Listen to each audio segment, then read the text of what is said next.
Hello student, I am BP Pandey, physics expert. I want to teach you about the concept of charge. You know in 12th class you have to study about electrostatics. In electrostatics, first of all we have to study about charge. What is charge? How we can provide charge to any object.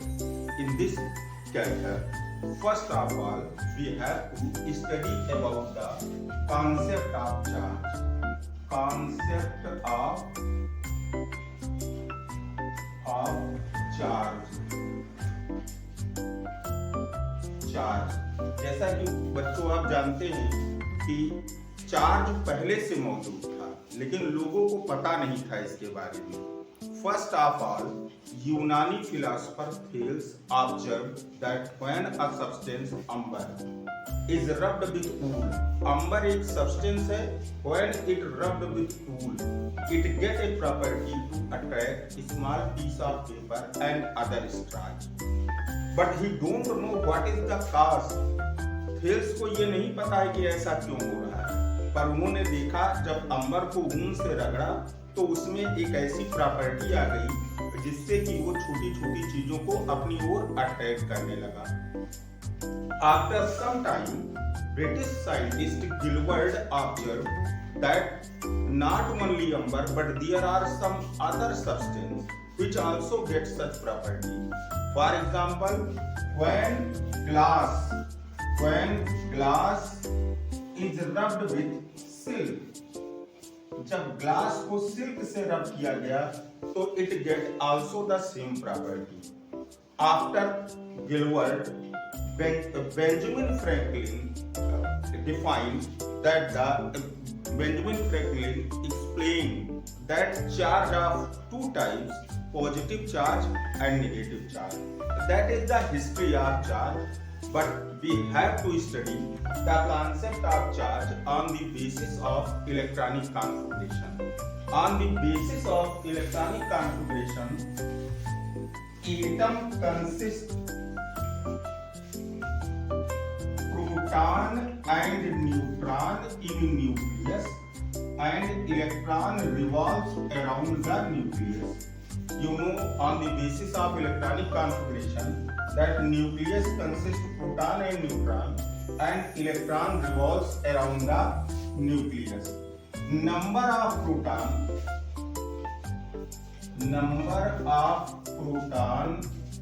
is equals to number of electron. Number of proton is equals to number of electron. Charge on one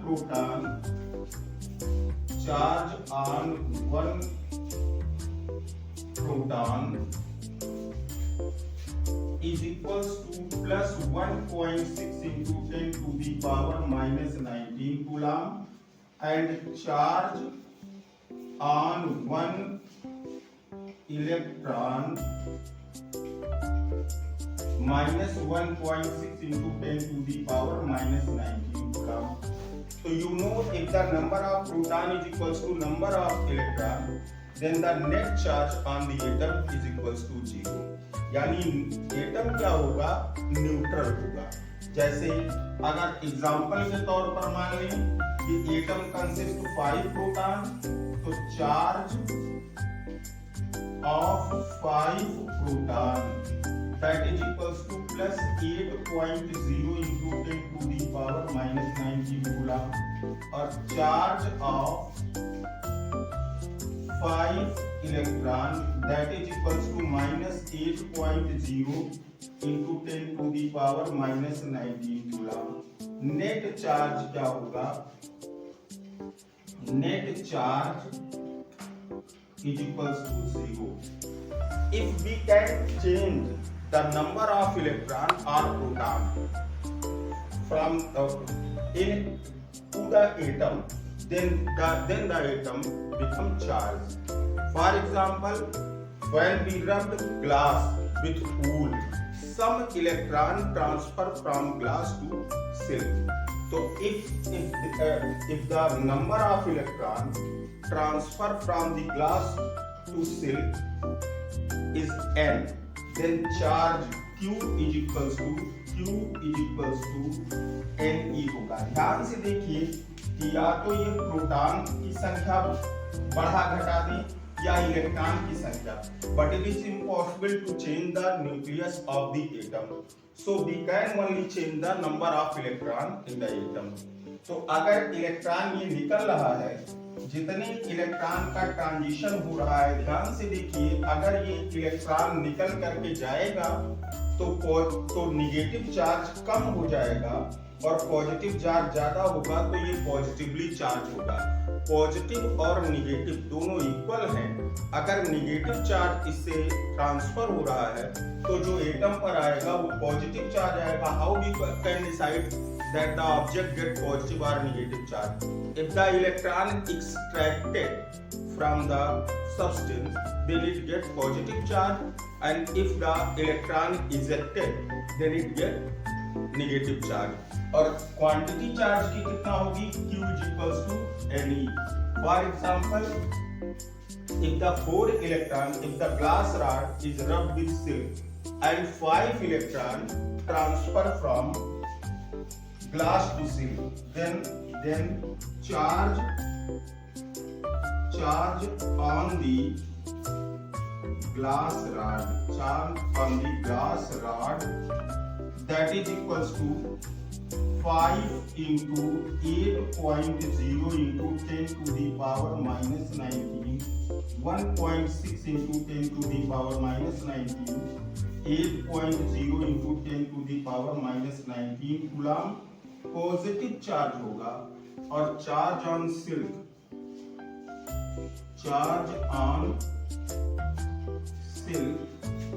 that is equals to 5 into 1.6 into 10 to the power minus 19 coulomb.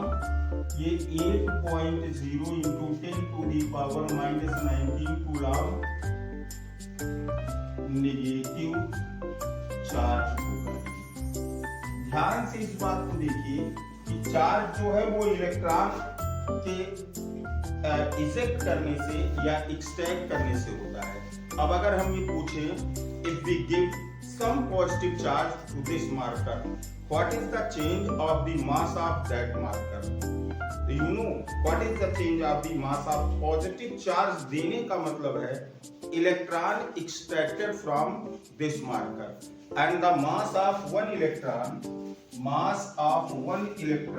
is equals to mass of one electron is equals to 9.1 into 10 to the power minus 31 kg.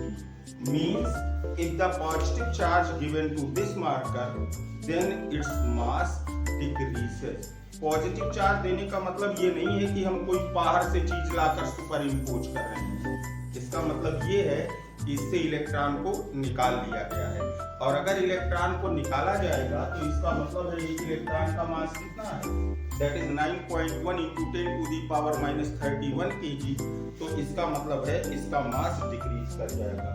कुल मिलाकर के जो atom है ये proton और electron, proton neutron और electron से मिलकर बना है। प्रोटॉन और इलेक्ट्रॉन का चार्ज बराबर है, इसलिए एटम न्यूट्रल है। न्यूक्लियस में हम कोई चेंज कर नहीं सकते, तो या तो इलेक्ट्रॉन को निकाल लेंगे इससे या इलेक्ट्रॉन को इजेक्ट किया जाएगा इसमें। तो अगर इलेक्ट्रॉन को निकाल लिया जाएगा तो नेगेटिव चार्ज कम हो जाएगा, नेट चार्ज पॉजिटिव आ जाएगा।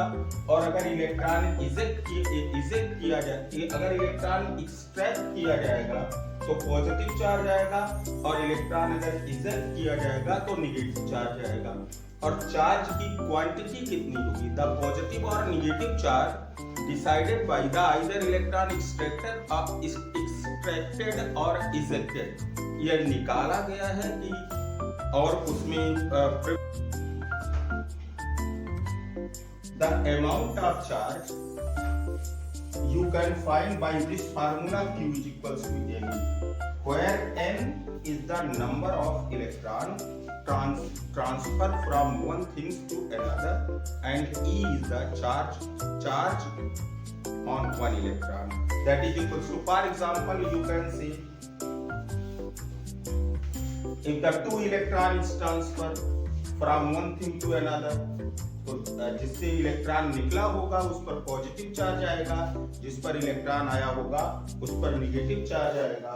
और ये चार्ज की वैल्यू कैसे फाइंड की जाएगी? चार्ज की value, if you want to find the value of charge, if you want to find the magnitude of the charge, that is equals to Q is equals to NE। N क्या है? Number of electron, और E क्या है? Charge. N that is equals to number of electron transferred from one another, and E that is equals to charge on one electron, and positive and negative charge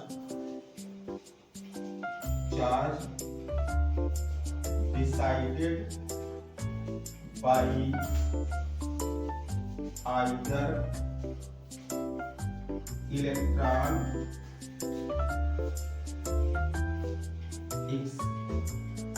extracted or ejected। ये इस बात से decide होगा कि electron निकाला गया है, electron प्रवेश कराया गया। अगर इलेक्ट्रॉन निकाल दिया गया तो पॉजिटिव चार्ज आएगा, अगर इलेक्ट्रॉन इजेक्ट करा दिया गया है तो निगेटिव चार्ज आएगा, और कितना चार्ज आएगा ये इससे डिसाइड होगा।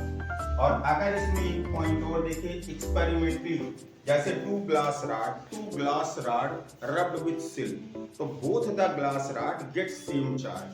when we suspend both the glass rod and bring near to each other, they repel to each other, so it is experimentally decided that same charge repel and opposite charge attract each other। same charge, अगर हम ये देखें यहाँ पर note, that is same charge repel and opposite charge attract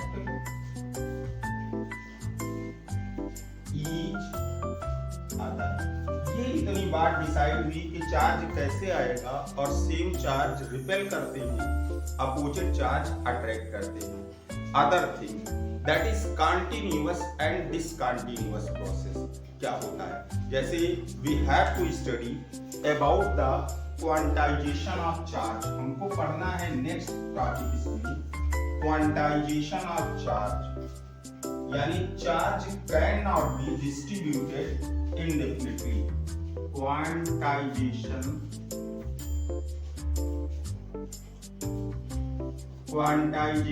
of charge, charge can not be distributed indefinitely, यानी charge को हम जो मनमाना ढंग से नहीं बांट सकते। Either it is 1.6 into 10 to the power 1.6 into 10 to the power minus 19 coulomb, or integral multiple of 1.6 into 10 to the power minus 19 coulomb। ये सबसे पहले प्लांक ने ये कॉन्सेप्ट दिया था कि एनर्जी जो है वो कंटिन्यूअस नहीं फ्लो होती, that flows in the form of bundle, and that energy bundle is called the quanta, that is equals to hν। Similarly, there are some continuous process and some discontinuous process।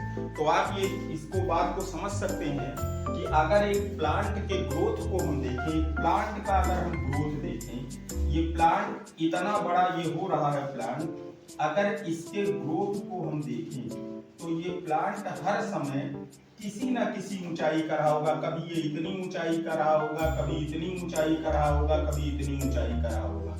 तो कोई भी height अगर आप चाहें तो ये आप कभी ना कभी ये प्लांट जरूर रहा होगा। That is the continuous development, continuous growth of the plant. But discontinuous का कॉन्सेप्ट कैसे समझ सकते हैं? जैसे कंस्ट्रक्शन ऑफ वॉल। अगर वॉल का अगर आप कंस्ट्रक्शन देखें तो देखिए वॉल ये इस तरीके से बनी हुई होगी।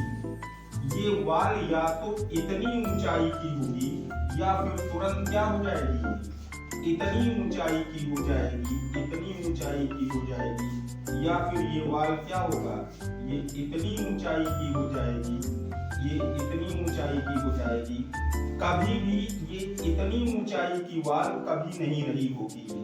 इसका मतलब है एक फिक्स्ड इसकी हाइट है, ये उतनी ऊंची होगी या उसका मल्टीपल होगी। तो ऐसे ही आप देख सकते हैं बेटा कि इलेक्ट्रॉन जो ट्रांसफर हो रहा है वो या तो एक इलेक्ट्रॉन ट्रांसफर होगा या दो इलेक्ट्रॉन ट्रांसफर होगा। तो जो चार्ज आएगा आइदर 1.6 × 10⁻⁻19 कूलम और 3.2 × 10⁻⁻19 कूलम।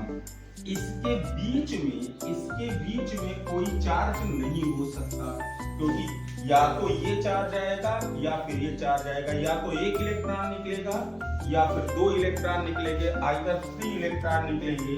तो ये 4.8 × 10⁻⁻19 coulomb.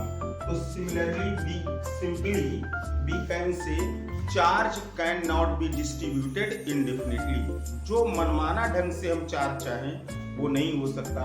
The charge is either 1.6 × 10⁻⁻19 coulomb or integral multiple of 1.6 × 10⁻⁻19 coulomb.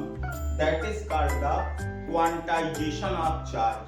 Quantization का मतलब एक फिक्स्ड अमाउंट का चार्ज ही आ सकता है। That is the integral multiple of charge on 1 electron. और last point for today, the law of conservation of charge. Charge can not be created nor be destroyed, it can be transferred from one things to another.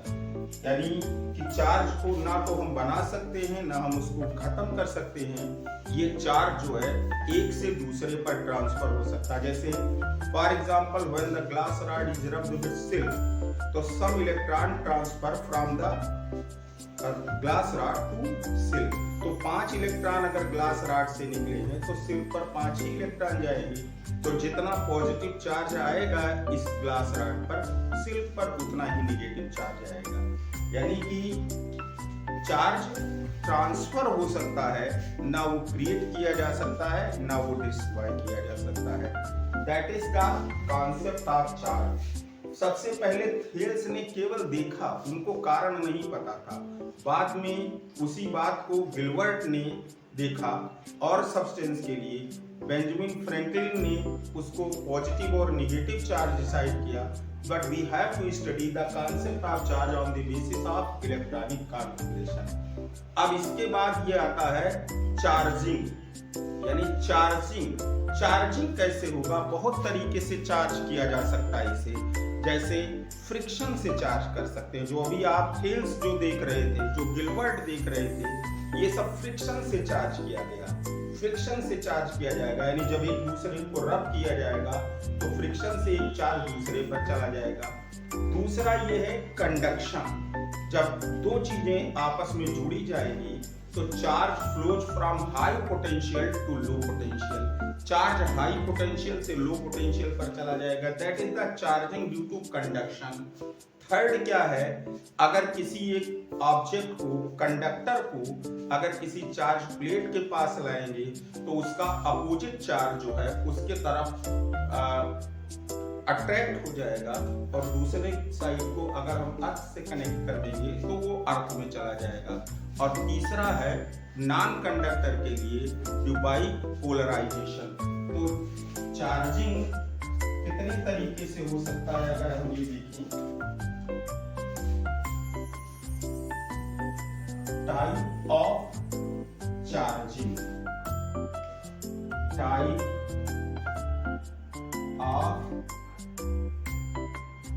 Charging. First इसमें है by friction.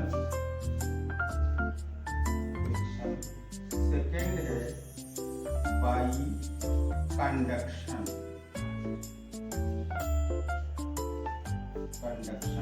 Third है by induction,